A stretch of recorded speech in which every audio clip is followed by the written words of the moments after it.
Political history isn't only made in November. Sometimes it's made on a Tuesday night in August. Tonight is that night. There will be decisions made with consequences millions will feel. Polls close in just under 2 hours as thousands vote on issues shaping our streets, taxes, and leaders. We are covering those important races live from both sides of the state line. We're going to get to those crews in just moments. Because we begin with breaking news this evening, Missouri's Secretary of State is rejecting a bid to put the state's new congressional map on the ballot. Hundreds of thousands of signatures were turned into Denny Hoskins' office, but he contends the petition is unconstitutional and says it doesn't matter if enough signatures were collected. The group behind the petition drive has vowed to challenge this decision in court. I know some folks out there will be mad that I am following state law and the Missouri Constitution. And here's what I tell them. Contact your state rep, contact your state senator, and ask them to change state law. Our legislature is the one who makes laws. As Secretary of State, I just administer the law, and that's what I'm doing. That new map is already being used in today's primaries, which drastically reshapes Kansas City's districts. And arguably the most volatile seat of that is that of Democratic incumbent Emanuel Cleaver, who's won 11 straight elections. KCTV 5's Grace Smith joins us now live from an independence polling site. Grace?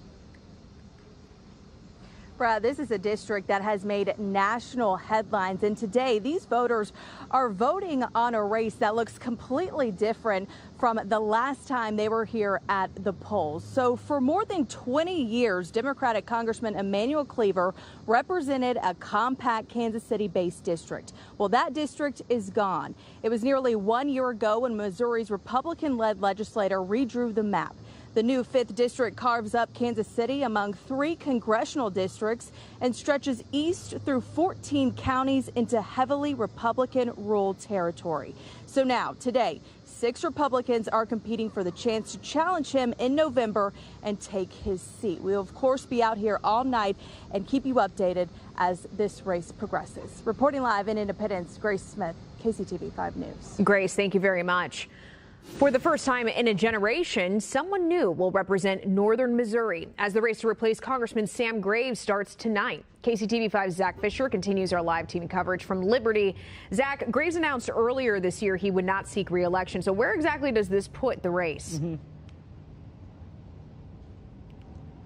Lauren, it led to a crowded primary. This is in a district where the incumbent has won every single race over the last 26 years, so it's in a peculiar position. You can see it out here. There's a lot of election campaign workers outside of the Liberty Community Center. There's been about 1,200 people that have came through and voted at this location alone today.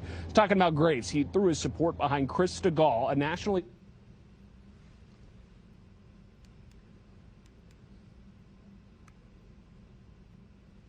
Now, Senator Eric Schmidt has also endorsed him, but not everyone welcomed that. Kansas City Council member Nathan Willett, he jumped into the race, dropping a Senate bid to take on Stegall directly. That was a state Senate bid. Willett calls himself the outsider and has accused Graves and his political allies of trying to, quote, handpick the next congressman. There's 3 other Republicans in this primary ballot tonight: Jim Ingram, Cody Oshel, and Nathaniel Schultz.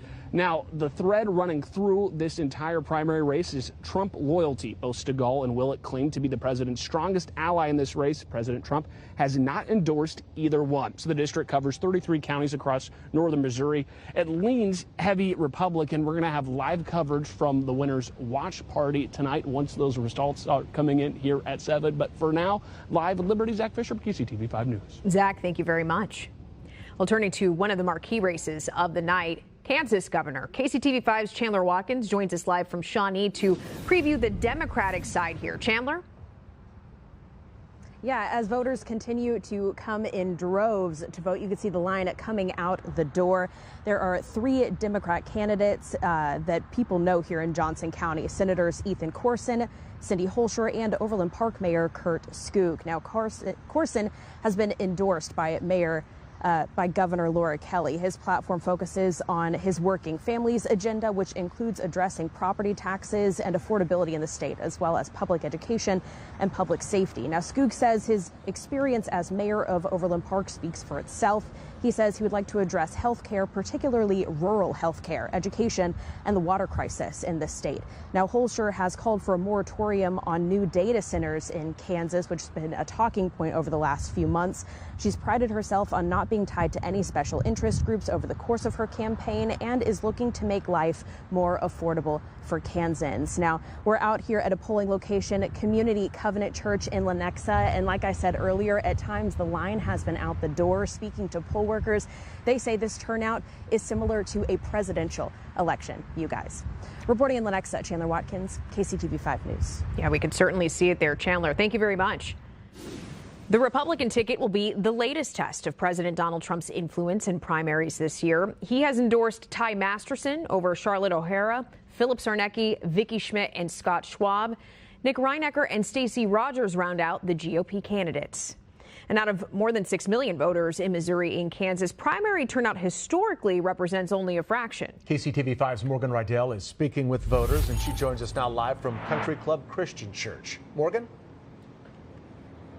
Yeah, there's been a steady flow of Missouri voters here. I've seen a lot of couples and families coming here together. Over the last 30 minutes, we've definitely seen a lot more people arriving. I believe that's as work has gotten out and now they're getting that vote in. I've spoken with quite a few people. One woman brought her daughter with today to share the importance of voting in all elections with her. A very special moment. And another couple I spoke with said they're here to vote on amendments 4 and 5 specifically. Though not everyone cared what was on the ballot, just that elections are a must to participate in. I just thought that some of these smaller midterm elections make a difference when it comes to the primary, because it's sort of a grassroots thing, really affects how things go from here on. Maybe not a line out the door here, but that people in Missouri are definitely having their voices heard today. Reporting live, Morgan Rydell, KCTV 5 News. Morgan, thank you. And a reminder, KCTV 5 will be live as tonight's results roll in. Watch live on KCTV 5 Plus. You can download and watch for free on Roku, Apple TV, or Fire TV.